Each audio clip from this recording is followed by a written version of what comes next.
আসসালামু আলাইকুম, welcome to my channel recipes by Jannat. কেমন আছেন আপনারা সবাই? আশা করি অনেক ভালো আছেন। আমিও আলহামদুলিল্লাহ অনেক ভালো আছি। তো আমি আজকে আপনাদের মাঝে নিয়ে এসেছি একটা রেসিপি, সেটা হলো গিয়ে সরিষা দিয়ে রূপচাঁদা মাছ রান্না করে আজকে আপনাদের দেখাবো। তো আমি এখানে 3টা রূপচাঁদা মাছ নিয়েছি, নিয়ে এগুলাকে আমি মিডিয়াম সাইজ করে কেটে নিয়েছি। তো আপনারা আপনাদের পছন্দ অনুযায়ী কেটে নেবেন। তবে রূপচাঁদা মাছগুলা বেশ বড়, সেজন্য আমি এগুলাকে একটু পাতলা পাতলা করে কেটেছি, বেশি বড় কাটি নাই। এখানে একটা ফ্রাই প্যান নিয়েছি, এখানে আমি হাফ কাপ সয়াবিন তেল দিয়েছি। আপনারা চাইলে সরিষার তেল দিয়ে করতে পারেন, কোনো সমস্যা নেই। আর দিয়েছি পেঁয়াজ। পেঁয়াজগুলাকে একটু বাদামি কালার করে ভাজতে হবে। একটু কালার চেঞ্জ হয়ে গেলে আমি বাকি উপকরণগুলো এখানে অ্যাড করব। তো সেগুলো হলো, আমি সরিষা বাটা দিয়ে তো বলছি রান্না করব। সরিষা বাটা আমি 2 টিস্পুনের মতো দিয়েছি, সাথে 4-5টা কাঁচামরিচ দিয়ে এগুলোকে ব্লেন্ডারে ব্লেন্ড করে নিয়েছি। তো আপনারা চাইলে এখানে পেঁয়াজ বাটাও দিতে পারেন। তো আমি পেঁয়াজ কুচি করে দিয়েছি, আর 1 টিস্পুন রসুন বাটা, 1 টিস্পুন আদা বাটা দিয়েছি, আর স্বাদ মতো লবণ দিব। দিয়ে সরিষা গুঁড়া ভালো করে পেঁয়াজের সাথে অ্যাড করে ভালো করে পেঁয়াজের সাথে মিশাতে হবে। আর চুলার আঁচটা থাকবে মিডিয়াম টু লো হিটে। তো এখন দিয়ে দেওয়া হচ্ছে এখানে 1 টিস্পুন হলুদের গুঁড়ি, 1 টিস্পুন মরিচের গুঁড়ি দিব আমি, 2 টিস্পুন, যেহেতু এটা সামুদ্রিক মাছ অনেক ঝাল দিতে হয়। আর দিব হাফ টিস্পুন জিরা ধনিয়ার গুঁড়া,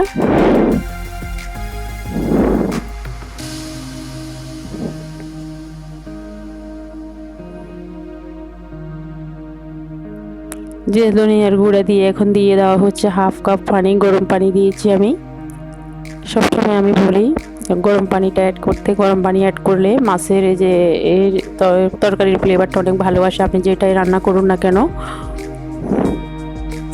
তো এখন কষিয়ে নেওয়া হয়ে গেছে, আমি একটা ঢাকনা দিয়ে ডেকে তেলগুলো উপরে উঠে আসলে তারপর মাছগুলা দিব। তো ভিউয়ার্স, মাছগুলা বেশ বড় সাইজ, এগুলা ভাজি করলে ভিতরে মশলা ঢুকে না। এটা রান্না করে খেলে অনেক মজা হয়। আপনারা বাসায় এইভাবে ট্রাই করে দেখবেন, অনেক মজা হবে। এটা যেহেতু সামুদ্রিক মাছ, সরিষা ইলিশের মতোই এটার ফ্লেভারটা আসে। তো সেজন্য আমি আজকে এটা আপনাদের মাঝে নিয়ে আসলাম।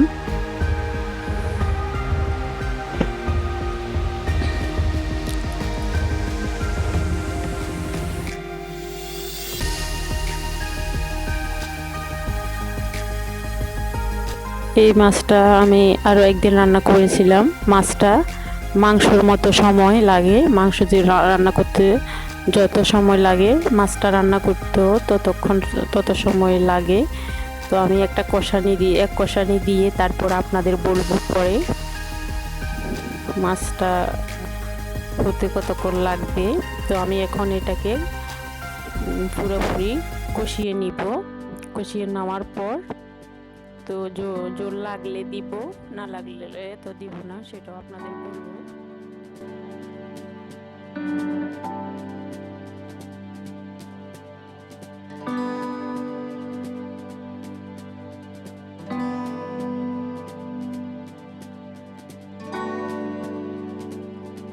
তো ভিউয়ার্স, এটা প্রায় হয়ে এসেছে।